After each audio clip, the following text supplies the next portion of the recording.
नमस्कार मित्रांनो, बांधकाम कामगारासाठी अतिशय महत्त्वाचे अपडेट घेऊन आलेलो आहे। बऱ्याच बांधकाम कामगारांना ह्या योजनेचा लाभ भेटणार आहे। आता प्रति बांधकाम कामगार 12,000 रुपये भेटण्यासाठी सुरुवात झालेली आहे। तुम्हाला पण ह्या 12,000 रुपयाचा लाभ घ्यायचा असेल तर कसा घ्यायचा आहे संपूर्ण माहिती सांगतो। या ठिकाणी पहा, शासनाने जी.आर. पण आलेला आहे, त्यामुळे ही संपूर्ण गोष्ट जी आहे ती खरी आहे, अजिबात खोटी नाही, फेक नाही। तुम्हाला संपूर्ण शासनाने जी.आर. जे आहे ते जी.आर.मधील तुम्हाला संपूर्ण माहिती भेटणार आहे। आणि जे बांधकाम कामगार असतील त्यांच्यासाठी अत्यंत महत्त्वाचा अपडेट असणार आहे, कारण की बांधकाम कामगारांना आता प्रतिवर्ष 12,000 रुपये भेटण्यासाठी सुरुवात झालेली आहे। तुम्हाला पण भेटले नसतील तर हा एक फॉर्म भरून द्या, तुम्हाला पण दरवर्षी जे आहे हे 12,000 रुपये भेटण्यासाठी सुरुवात होणार आहे। तर हा फॉर्म कसा भरायचा आहे, काय भरायचं, संपूर्ण माहिती सांगतो, परंतु हे व्हिडिओ संपूर्ण बघा। आणि तुम्ही जर आपल्या चॅनलला सबस्क्राईब केले नसेल तर चॅनलला सबस्क्राईब करा, व्हिडिओला एक लाईक करा। तर या ठिकाणी पहा, तुम्हाला जे आहे ते पहा, दरवर्षी तुम्हाला या ठिकाणी किती भेटणार आहेत, 12,000 रुपये 3 टप्प्यामध्ये भेटणार आहेत। पहिले जे आहे ते या ठिकाणी पाहू शकता, पहिला टप्पा जे आहे ते 6,000 रुपये असणार आहे। आणि या ठिकाणी पहा, दुसरा टप्पा जे आहे ते 9,000 आणि तिसरा टप्पा जे आहे ते 12,000 रुपये, म्हणजे अशा तुम्हाला भेटणार आहेत। 3 टप्प्यामध्ये हे पैसे भेटणार आहेत। तर या ठिकाणी काही अर्ज दिलेले आहेत, ते अर्ज पण तुम्ही या ठिकाणी भरू शकता। तर या ठिकाणी पहा, बांधकाम कामगाराचे नाव या ठिकाणी लिहायचे आहे। या ठिकाणी बांधकाम कामगाराचे नाव लिहायचे, त्यानंतर बांधकाम कामगाराचा नोंदणी क्रमांक, आधार क्रमांक लिहायचा बांधकाम कामगाराचा, त्यानंतर जन्मदिनांक लिहायचा आहे। आता जन्मदिनांक तुमच्या आधार कार्डावर जो जन्मदिनांक असेल तो या ठिकाणी लिहायचा आहे। त्यानंतर वयाची 60 वर्षे पूर्ण झाली असतील तर या ठिकाणी त्यांचं वय लिहायचं आहे। आणि प्रथम नोंदणी झाल्याचा दिनांक या ठिकाणी लिहायचा आहे। प्रथम नोंदणी झाल्याच्या जिल्ह्याचे ठिकाण आणि नोंदणीचे कालावधी तपशील या ठिकाणी लिहायचा आहे। तर अशा प्रकारे तुम्हाला संपूर्ण कागदपत्र सांगणार आहे, त्यामुळे संपूर्ण व्हिडिओ पहा। चॅनलला सबस्क्राईब केले नसेल चॅनलला सबस्क्राईब करा। तर संपूर्ण आपण जी.आर. काय आहे ते आपण बघूयात। तर या ठिकाणी पहा, बांधकाम कामगारांना निवृत्ती वेतनबाबतचा हा शासन निर्णय जी.आर. आहे। तर या ठिकाणी संपूर्ण माहिती सांगतो।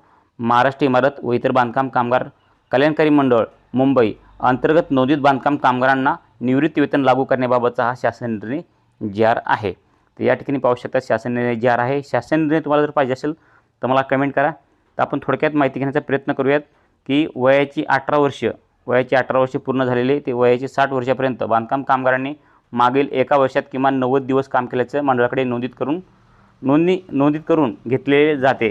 त्यांच्या नोंदणीचे दरवर्षी त्यास नूतनीकरण करावे लागते। संबंधित बांधकाम कामगारास त्यांच्या सक्रिय जीवित नोंदणी कालावधीत मंडळाच्या विविध योजनांचा लाभ देण्यात येतो। या ठिकाणी अशा प्रकारे जे आहे ते बांधकाम कामगारांना नोंदणी जी आहे ते 18 वर्षे पूर्ण झाल्यानंतर करता येते आणि 60 वर्षापर्यंत करता येते। तर या ठिकाणी तुम्हाला पात्रतेसाठी काय करावं लागतं की तुम्ही मागील 90 दिवस किंवा त्यापेक्षा अधिक दिवस बांधकाम कामगार काम म्हणून केलेलं पाहिजे, तर तुमच्या या ठिकाणी नोंदणी केली जाते। तर या ठिकाणी पहा, तुम्हाला संपूर्ण माहिती सांगणार आहेत। तर या ठिकाणी पहिल्यांदा पाहू शकतात की महाराष्ट्र शासनाचा जी.आर. काय आहे ते पण सांगतो। तर या ठिकाणी पाहू शकतात, तर बांधकाम कामगार महाराष्ट्र इमारत व इतर बांधकाम कामगार कल्याणकारी मंडळ अंतर्गत नोंदित बांधकाम कामगारांनी त्यांच्या वयाची 60 वर्ष पूर्ण झाल्यानंतर त्यांना निवृत्ती वेतन लागू करण्यास या शासन निर्णयावर मान्यता देण्यात येत आहे। तर पात्रतेचे निकष काय ते पण तुम्हाला दाखवण्याचा प्रयत्न करतो। तर या ठिकाणी पहा, पात्रतेचे निकष काय आहेत। वयाची 60 वर्षे पूर्ण केलेल्या मंडळाकडे नोंदीत असलेल्या सर्व बांधकाम कामगार सदर योजनेअंतर्गत पात्र राहतील। तसेच त्यांच्या कुटुंबातील पती पत्नी दोघेही बांधकाम कामगार असतील तर ते स्वतंत्रपणे पात्र राहतील। आता पती पत्नी यांच्या मृत्यूनंतर संबंधित बांधकाम कामगाराचे पती पत्नी निवृत्ती वेतनकरिता पात्र राहतील। तथापि पती पत्नी सदर योजनेअंतर्गत निवृत्ती वेतन मिळत असेल तर संबंधित दुबारा निवृत्ती वेतनास लाभ मिळणार नाही आहे। तर या ठिकाणी पहा, वित्तीय निकष काय आहेत आपण बघूयात। वित्तीय निकष या ठिकाणी पाहू शकतात। पात्र बांधकाम कामगाराच्या त्यांच्या मंडळाकडील नोंदणीच्या कालावधीनुसार निवृत्ती वेतन अदा करण्यात येईल। आता मंडळाकडे नोंदीत असलेल्या वर्षानुसार निवृत्ती वेतन प्रमाण खालीलप्रमाणे राहील। या ठिकाणी पहा, तुम्हाला निवृत्ती वेतन कशा प्रकारे भेटणार आहे तुमच्या नोंदणीनुसार। जर तुम्ही नोंदणी 10 वर्षे केली असेल तर तुम्हाला जे आहे ते दरवर्षी बांधकाम कामगारांना आपलं 6,000 रुपये भेटणार आहेत प्रति वर्ष। आता त्यानंतर पहा, जर तुमची नोंदणी जर जास्त दिवस म्हणजेच या ठिकाणी 15 वर्षे केली असेल तर बांधकाम कामगारांना 15 वर्षे नोंदणी केल्यानंतर या ठिकाणी त्यांना जे आहे ते 9,000 रुपये भेटणार आहेत। आणि जर बांधकाम कामगारांनी 20 वर्षे सलग नोंदणी केली असेल त्यांना 12,000 रुपये प्रति वर्ष भेटणार आहेत। तर अशा प्रकारे बांधकाम कामगारांना जे आहे ते निवृत्ती वेतन येणार आहे।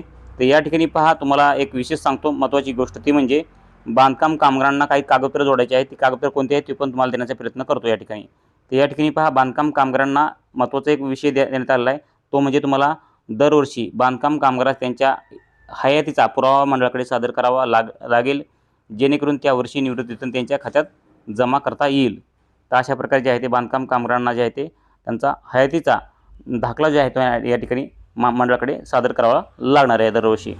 या ठिकाणी पाहू शकता। त्यानंतर तुम्हाला काय कागदपत्र या ठिकाणी देण्यात आलेले आहे, ती कागदपत्र तुम्हाला देणं भरणं गरजेचं आहे. तर या ठिकाणी पहा कागदपत्र दिलेले आहेत. बांधकाम कामगाराचं नाव लिहायचं आहे, बांधकाम कामगाराचा नोंदणी क्रमांक लिहायचा आहे, बांधकाम कामगाराचा आधार क्रमांक लिहायचा आहे, जन्मदिनांक लिहायचा आहे, वयाची 60 वर्षे पूर्ण झाल्याचा दिनांक लिहायचा आहे, प्रथम नोंदणी झाल्याचा दिनांक लिहायचा आहे. तसेच बांधकाम कामगार नोंदणी झाल्याच्या जिल्ह्याचे ठिकाण, नोंदणीचा कालावधी असं हे संपूर्ण लिहायचं आहे. आणि या ठिकाणी जो तक्ता दिलेला आहे त्या ठिकाणी पहा नोंदणी किंवा नूतनीकरणाचा दिनांक या ठिकाणी लिहायचा आहे आणि पुढचा दिनांक या ठिकाणी लिहायचा आहे, जिल्हा लिहायचा आहे. तुम्हाला अशा प्रकारे तुमचे जे नोंदणी आणि नूतनीकरण झाले ते या ठिकाणी लिहायचं आहे. आणि सर्वात महत्त्वाचं ते म्हणजे आता या ठिकाणी बँकेचा तपशील तुम्हाला द्यायचा आहे. बँकेचा तपशील देताना बरोबर लिहा. या ठिकाणी पहा बँक खात्याचा तपशील तुम्हाला या ठिकाणी द्यायचा आहे, बँकेचे नाव लिहायचे आहे, बँक खाते क्रमांक लिहायचा आहे, IFSC क्रमांक या ठिकाणी लिहायचा आहे. IFSC क्रमांक तुम्हाला तुमच्या बँकेच्या खात्याच्या पासबुकावरती भेटून जाणार आहे. तर या ठिकाणी पहा अशा प्रकारे हे तुम्हाला कागदपत्र द्यायचे आहेत. कागदपत्र तुम्हाला निवृत्ती वेतन शिफारस प्रमाणपत्र भरून द्यायचं आहे. तसेच तुम्हाला पुढं जर सांगायचं म्हटलं तर या ठिकाणी अशा प्रकारे हे कागदपत्र तुम्हाला संपूर्ण तुमचं आधार कार्ड असेल, तुमचं बँक पासबुक असेल, बांधकाम कामगाराचं स्मार्ट कार्ड असेल, रेशन कार्ड असेल, हे संपूर्ण कागदपत्र ह्या फाईलला जोडून आपल्या जवळच्या बांधकाम कामगाराचे जे ऑफिस आहे त्या कार्यालयात तुम्हाला नेऊन जमा करायचं आहे. तुम्हाला ज्यावेळेस 60 वर्षे पूर्ण होतील त्या 60 वर्षे पूर्ण झालं तर तुम्हाला जे आहे ते अशा प्रकारे हे पैसे भेटण्यासाठी दरवर्षी तुम्हाला 3 पर्याय दिलेले आहेत. तुमची जर नोंदणी 50% झाली असेल तर तुम्हाला 6,000 रुपये प्रतिवर्षी भेटतील. तुमची जर नोंदणी 75% झाली असेल तर तुम्हाला या ठिकाणी 9,000 रुपये भेटणार आहेत.